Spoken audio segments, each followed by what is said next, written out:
I'm Doug Richardson, and this is photography the way I see it.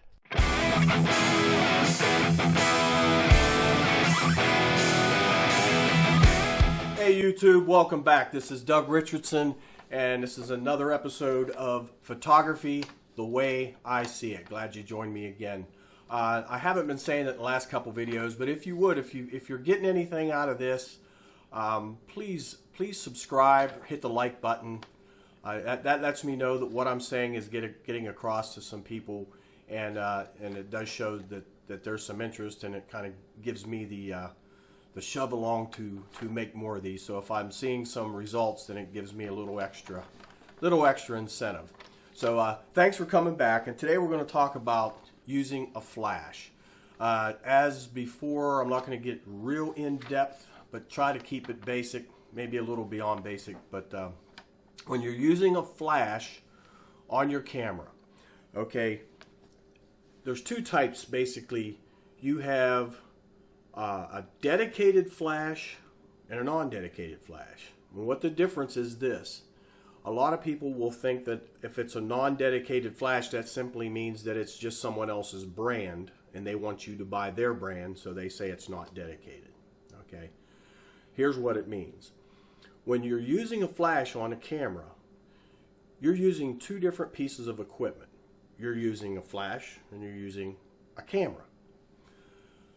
If it is a dedicated flash, okay, typically it's the same brand. You can get non-dedicated, but I suggest you stay with the same brand to use this mode. But once you put that dedicated flash on that camera and turn it on, you are now using one piece of equipment. Basically, you're using a camera with a flash on it that have now married together, and they're working in unison to give you what you want. Okay, whereas if you're using a non-dedicated flash, that means that all of your settings on your flash have to be right, because the camera is not going to make any adjustments, and that includes using your sync speed. Okay, what the sync speed is, if your camera synchronizes, most of them now it seems want to synchronize at 2/50th of a second, some of them at 200. If you have your shutter set higher than 250, okay, if it's not a dedicated flash, they're not talking to each other. The camera doesn't know that a flash is on there, and you can actually cut off part of your picture. Because, for example, let's say you set it to 1,000th of a second and don't realize it. Your shutter is open and halfway closed before the flash fires, and you get half of a frame or a fourth of a frame, or depending on what the shutter speed is. If you're dedicated and you accidentally set your shutter speed above 250, as soon as you depress halfway down on that shutter button, the camera's like, no, there's a flash on here, we can't shoot above 250. So I myself, meaning the camera, is going to automatically change that shutter speed back down to 250 so that you don't lose your picture. Okay, so if you're using dedicated flash, that's what I recommend, but there are some good manual flashes out there too. You just need to know how to use those. Okay, but when you're in your manual settings, if you want to use a dedicated flash but you want to shoot manually, you can do that. Just look on the back of the flash, and I'm going to put up a graphic here of a Canon flash. It's hard for me to have a flash in my hand to show you because every flash is different, but they all kind of work in the same way. That's why I don't have a flash here, like I told you before. It's easier for me to throw the graphic on the screen and let you look at. In the middle of the flash, there's a mode button, and you push that mode button, and if you set it to ETTL, it's through the lens, TTL through the lens. That means that the camera is metering the exposure for that fraction of a second right through the lens. Okay, so you're going to get a good exposure. You hit the mode button, make sure that's on ETTL, or if it's on M, that's a manual. That means that the flash, you're going to set the flash to manual, and you're going to have to leave it on full power. You can set it on half power, quarter power. And the way you change those, you'll have to look at your owner's manual, because every flash is different, so it's hard for me to tell you which button to push. But if you look at your owner's manual, it'll tell you how to dial in certain powers. And the advantage of using that is if you're always shooting something that the distance is the same. Let's say you're out photographing, oh, I don't know, a high school dance, and you happen to just have to use a flash. You can get your proper exposure depending on where you have that set. And then let's just say it's a quarter power. Every flash is going to go quarter power. It doesn't matter if they're wearing white or black or gray or whatever the background looks like, you're going to get a consistent flash. Whereas on automatic, that can fluctuate a little bit. You may not want that, in your photos. Okay, so you can set it to manual that way. In most cases, automatic is going to work. You can set the camera, and I know this is kind of confusing, but you can set the camera manually, but still leave the flash on automatic and still be dedicated.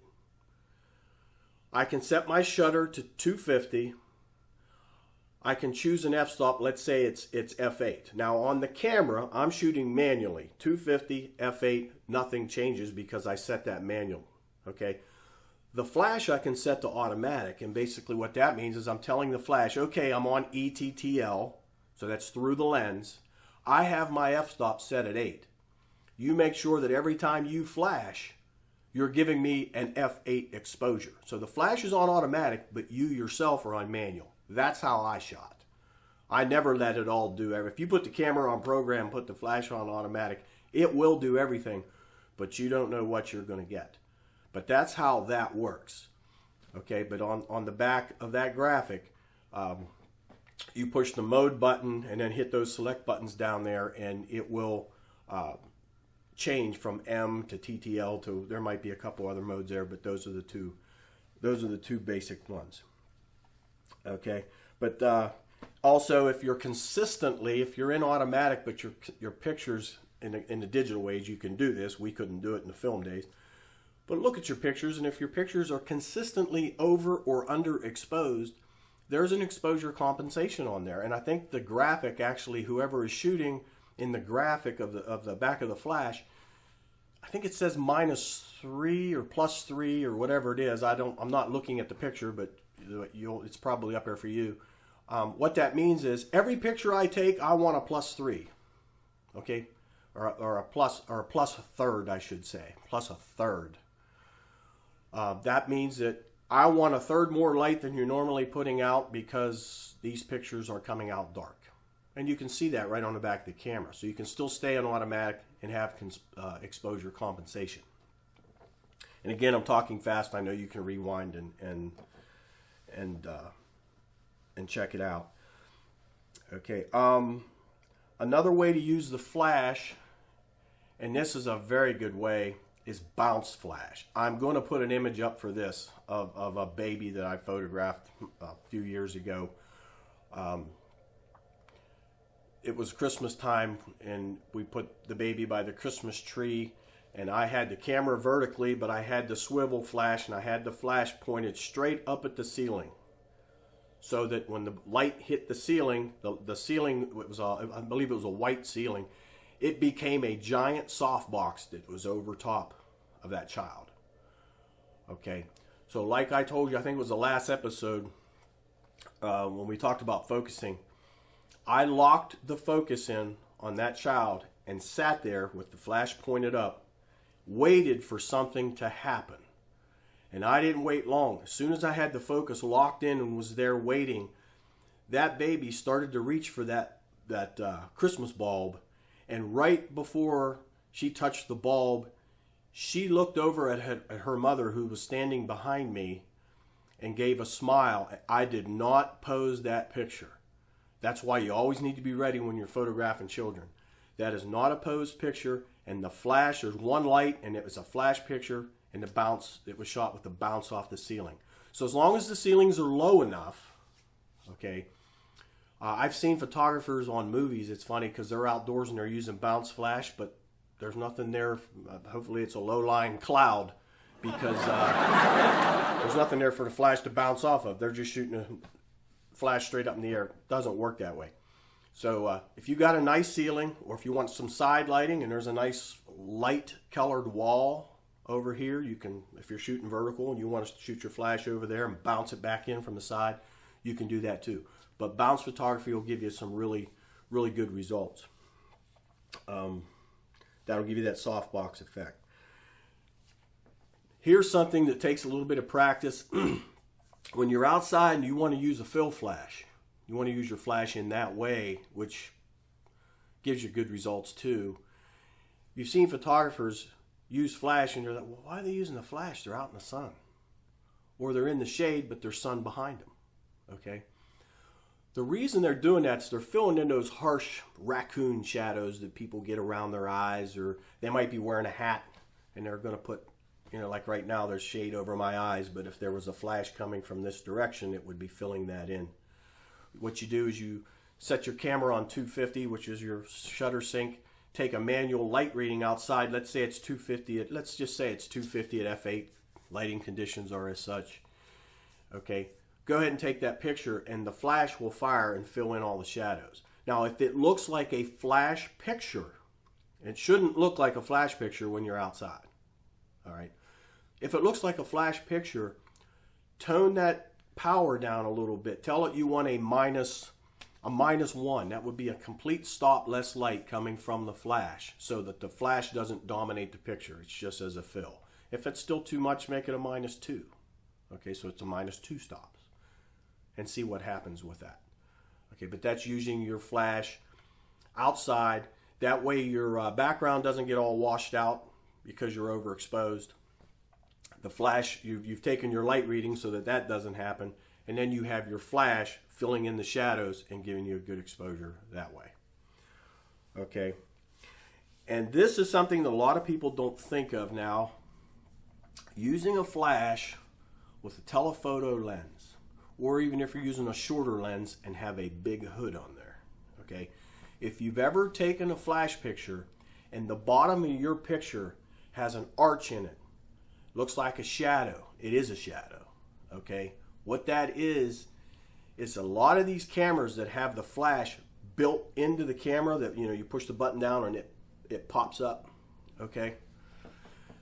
You are actually having your lens hood or your lens itself, if it's a longer lens, getting in the way of the flash. The flash can't cover the whole picture. So you get this arch looking, which is actually your lens, this arch looking black shadow in the bottom of your picture. If that's happening, you need to use one of your shorter lenses, okay? Or you need to get an off-camera flash that's going to be up high enough that the lens isn't getting in the way. So that's what's causing that. And another thing people don't think of when you're shooting with long lens, if you're shooting at a distance, keep in mind the lens is only making the subject appear to be closer. The subject is not closer. So if your subject is 100 feet away, the lens brings it closer, but the flash still has to travel that 100 feet to get there.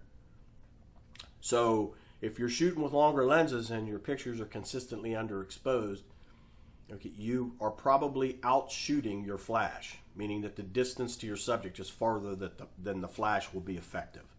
So that's another thing that you need to be aware of. So, but I think I covered everything on my notes here. If you have any questions, like I said, please like. If you learn anything, please like, please subscribe, because I'm going to be doing quite a few of these, and I've already done some if you haven't been here for those. And the next, now this is a thing you're probably not going to want to miss. The next thing I do is going to be primarily about photographing fireworks.